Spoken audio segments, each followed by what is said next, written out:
Police Chief Joseph Cruz released the findings of the Police Reservist audit during a public hearing today, revealing that up to 50% of parts of the Police Reservist program was not administered by law. The audit was conducted after suspicions were raised about how the program was administered. Here's more. The Police Officer Standards and Training, or Post Commission, Title 17 GCA, Chapter 51. It took just a few weeks to complete, but now that the results are out on the audit of the 18th Civilian Volunteer Police Reserve cycle, it revealed that there are some serious holes in the Police Reservist program, serious enough that the Guam Police Department Chief of Police, Joseph Cruz, was forced to pull 23 reservists from the field. He testified today at a public hearing on the matter.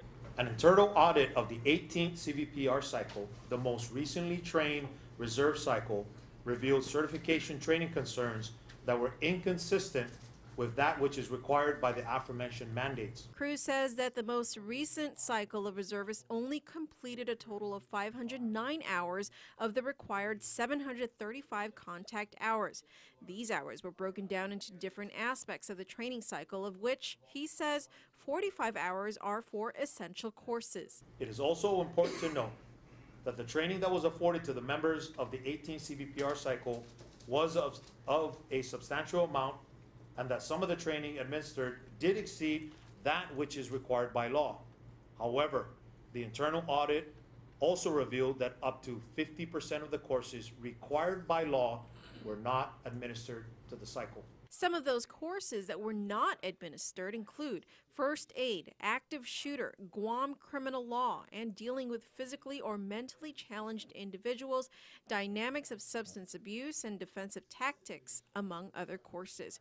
In terms of suitability, such as police, traffic, and court clearances, background investigation that includes a polygraph test, driver's license, firearms ID, physical and psychological fitness, reading and writing proficiency, and drug tests, Cruz says only 70% of those courses were met. The completion of the 18th CVPR cycle audit and the objectives we now face in appropriately realizing the required suitability and training needs brings to the forefront of GPD's needs to research previous training cycles. Chief Cruz noted that it may take some time before the 23 most recent graduates can return to the field, as an audit of GCC's program for certifying police reservists must also be completed.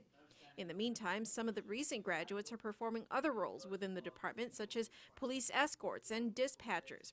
Vice Speaker B.J. Cruz pointed out that if one audit revealed some serious flaws in one particular cycle, other cycles could be affected as well. Are there any other cycles, the 17th to 16th,